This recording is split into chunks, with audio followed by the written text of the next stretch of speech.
നമ്മൾ കഴിഞ്ഞ ദിവസം ബ്രോക്കോളി പറിച്ചു. ഇപ്പോൾ നമ്മുടെ കോളിഫ്ലവറൊക്കെ സെറ്റായിട്ടുണ്ട്. നമ്മളതിനെ മുറിച്ചെടുക്കാൻ പോവാണ്.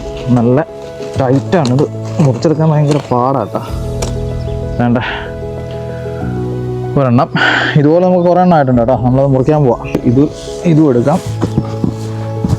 പിന്നെ പണ്ടിന് നല്ല കട്ടിയാണ്. നമ്മൾ വിചാരിക്കുന്ന പോലെ അത്ര എളുപ്പമല്ല.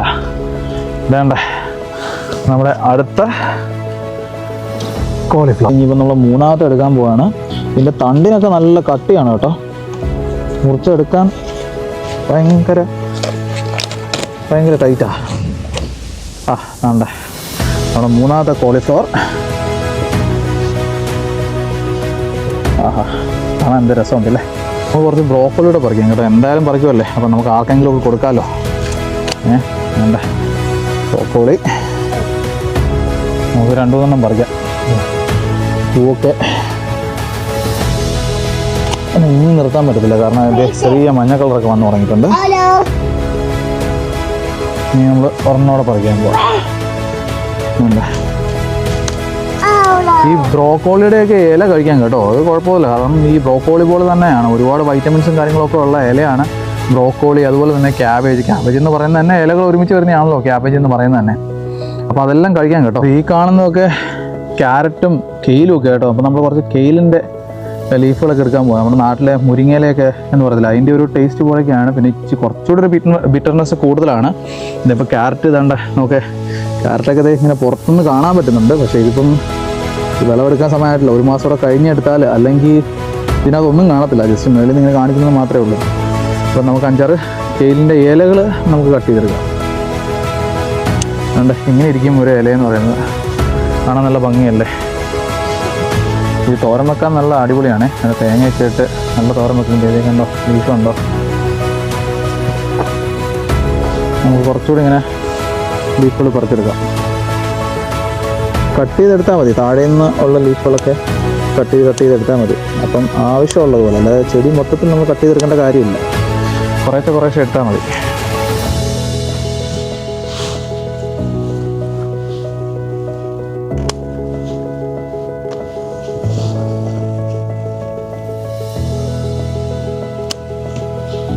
അത്യാവശ്യം നമുക്ക് തോരൻ വെക്കാനുള്ളതായിട്ടുണ്ട്. വേണ്ട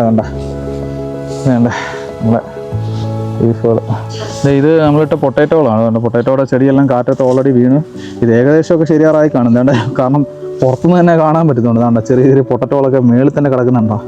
നമുക്കിതൊന്ന് പറിച്ച് മാന്തി നോക്കാം. എന്തായാലും കുറേ മൂടുകളുണ്ട്. ഇപ്പോൾ ആയിട്ടുണ്ടോ എന്ന് അറിയത്തില്ല. ഏകദേശം ഈ ഒരു ജൂലൈ ഒക്കെ അല്ലെങ്കിൽ ജൂൺ ലാസ്റ്റൊക്കെ ആകുമ്പോഴത്തേക്ക് ആവേണ്ടതാണ്. നമുക്കൊന്ന് മാന്തി നോക്കാമേ. കണ്ടോ എന്തോരം പൊട്ടറ്റോ ഉണ്ടോ നോക്കേ. കണ്ടോ, ഞാൻ മാന്തി കാണിക്കാം. ഇഷ്ടം പോലെ ആയിട്ടുണ്ട് കേട്ടോ. അതാണ്ട് അടിയിലെല്ലാം ഒരുപാട് പൊട്ടറ്റോ അവിടെ പോകുന്നുണ്ട് കേട്ടോ. എല്ലാം എടുത്തിട്ട് കാണിക്കാവേ. കണ്ടോ എങ്ങനെയുണ്ട്, നല്ല ഭംഗിയില്ലേ. നമുക്ക് മാന്തി നോക്കാവേ. ഒരു പാത്രം എടുത്തേടാ. പൊട്ടറ്റോ ആയതുകൊണ്ട് തന്നെ ഒത്തിരി ഉണ്ട് കേട്ടോ. ഇങ്ങനെ മാന്തം തോറും വന്നുകൊണ്ടിരിക്കുവാണേ. ഒരു അക്ഷയപാത്രം പോലെയാണ് ഈ പൊട്ടറ്റോകൾ. ഓക്കെ, എന്തോരം പൊട്ടറ്റോയാ. അതിനടിയിലൊക്കെ ഉണ്ട്, ഇഷ്ടം പോലെ ഉണ്ട് കേട്ടോ. ഒരുപാട് പൊട്ടറ്റോ ഉണ്ടേ. ഒറ്റ മൂട് പൊട്ടറ്റോയ്ക്കകത്ത് നിന്ന് കിട്ടിയതാ. ഇനിയും ഉണ്ടാകും കേട്ടോ. തറയിലോട്ട് മാന്തി കഴിഞ്ഞാൽ ഇങ്ങനെ വന്നുകൊണ്ടേ ഇരിക്കുവേ. ഇനി ഞാൻ ഒന്നുകൂടെ വിശദമായി മാന്താന്തേ. കണ്ടോ, ഇപ്പോൾ ഇത്രയും കിട്ടിയിട്ടുണ്ട്. രണ്ടാമത്തെ മൂടാണേ. എന്തായാലും അടുപ്പിച്ച് 2 നിൽക്കുക. ഇതുകൂടെ അങ്ങ് പറിച്ചേക്കാം. കണ്ടോ ഇതിനകത്ത് ഒത്തിരി പൊട്ടറ്റോ ഇരിക്കുന്നുണ്ടോ. അടിപൊളി. ഇഷ്ടംപോലെ ഇവിടെ കിടപ്പുണ്ട് കേട്ടോ. അതാണ്ട് ഇതിനകത്ത് കുറച്ച് വലിയ പൊട്ടറ്റോ ഒക്കെ ഉണ്ട്. കണ്ട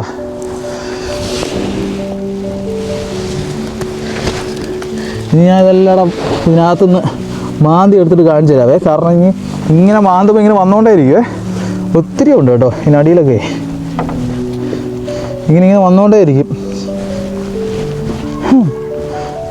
എന്താ അത്യാവശ്യം സൈസൊക്കെ ഉള്ളതുണ്ട് കേട്ടോ.